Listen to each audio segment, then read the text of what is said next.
Yo tout le monde, c'est FleGame33, je me présente, je suis un tout nouveau youtubeur, j'ai 14 ans, bientôt 15. Je fais des commentaires très souvent en live, c'est plus fun. La plupart du temps c'est sur la série Call of Duty, mais je peux varier les plaisirs en fonction de votre demande. Je fais cela par plaisir et je cherche de l'audience pour pouvoir répondre à des attentes pour vous et me faire plaisir. Mais surtout je cherche à avoir des commentaires pour pouvoir m'améliorer. Donc pour cette vidéo je ne serai pas seul puisque je suis avec Yoshi76. Salut à vous tous, c'est Yoshi76, je suis là pour la chaîne CoWarfare, une chaîne qui regroupe différents gameplays. Pour ma part, j'ai 16 ans. Nous sommes une nouvelle chaîne YouTube comme celle de Flo. Nous cherchons de l'audience, des abonnés, des commentaires, donc tout ce qu'il faut pour faire, je pense, une bonne chaîne. Et donc, qu'est-ce que tu vas nous proposer ici, Flo? Donc je vais vous proposer un gameplay sur Call of Duty 5, donc World at War. Un jeu que j'apprécie pas mal, je sais pas pour toi. Pour ma part, oui, quand même pas mal. C'est un jeu qui est très différent de ce qu'on peut voir des Modern Warfare ou même de Black Ops. C'est ce qui le rend pas mal en fait. Ouais, mais pas mal de joueurs de la communauté Call of Duty ne l'apprécient pas beaucoup. C'est vraiment dommage.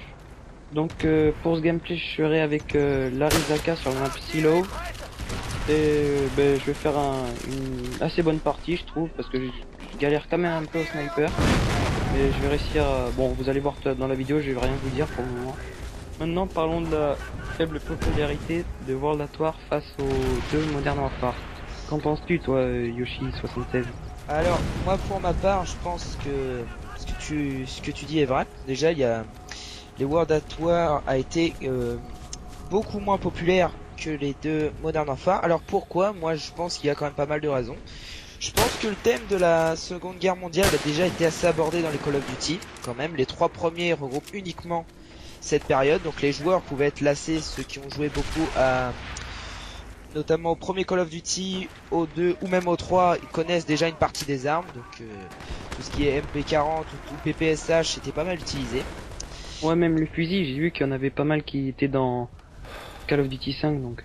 Ah bah oui, comme tu dis, oui, ils sont utilisés dans ce Call of Duty 5. Et je pense aussi que maintenant, les joueurs, pourquoi préfèrent-ils probablement les Modern Warfare déjà? Parce que c'est beaucoup moins monotone comme ambiance. C'est pas du tout pareil. Personnellement, je veux bien comprendre que les gens se tournent vers les Modern Warfare, car l'ambiance des jeux, enfin, de ce jeu est quand même assez froide et assez glauque, faut quand même le dire. Les décors Ouais, c'est vrai, ouais. sont assez sombres. Ça, enfin, pour ma part, ça contribue à rendre le jeu assez sympa. Il fait un kill avec ses chiens. Ça contribue à rendre le jeu très sympa, mais pas pour tout le monde. Je pense que certains joueurs préfèrent les couleurs assez vives qui étaient utilisées par exemple dans Modern Warfare 2. Et donc voilà pour moi mon avis sur ça. Et il y a aussi surtout, je pense que beaucoup de gens ne devaient pas être très fans également des armes. Enfin, pour ma part, je sais que certaines armes n'étaient pas franchement plaisantes à jouer et pas forcément pratiques à prendre en main. Enfin, après, je sais pas ce que t'en penses toi, mais Ouais, c'est sûr, au niveau armes, déjà il y a moins de choix. Ça c'est sûr, il y a moins d'armes. Par exemple, moi pour ma part, honnêtement, je joue quand même plus au Modern Warfare. Mais pour me changer les idées, j'hésite pas à aller sur Code 5 parce que je veux dire, il y a déjà les séries Killstrike, c'est pas abusé non plus. Par exemple, je trouve aussi un avantage par rapport aux deux sortes de chiens, celle de Black Ops et celle de World at War, parce que les chiens de World at War tuent en deux coups, donc c'est beaucoup mieux quoi. C'est un bah, chien, logiquement ça tue pas en un coup. Sur Black Ops c'est un peu abusé, t'as même pas le temps de te retourner qui t'a déjà bouffé. Après je trouve qu'il y a les, juste un petit défaut, c'est par exemple les véhicules abondissantes, on les voit pas du tout, c'est un peu abusé mais sinon ça va. Après le jeu en lui-même, même les graphismes et tout, ça passe. Hein. bah, il faut dire ils ont quand même, enfin, je sais que pour le jeu ils ont utilisé le moteur graphique du Call of Duty 4, ce que je sais.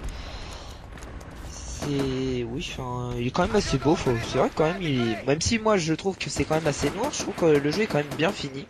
Les maps sont assez jolies, mais enfin, je pense que beaucoup de gens ont été beaucoup plus marqués par le World at War, c'est surtout à cause du mode zombie.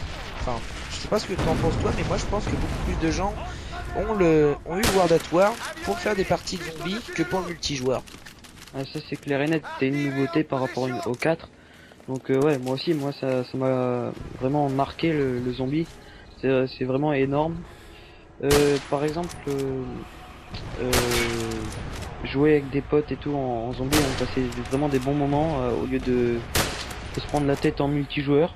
Donc ouais, le zombie c'est un gros avantage sur la série de Treyarch, on va dire. Sinon, parlons un peu de la communauté de World at War.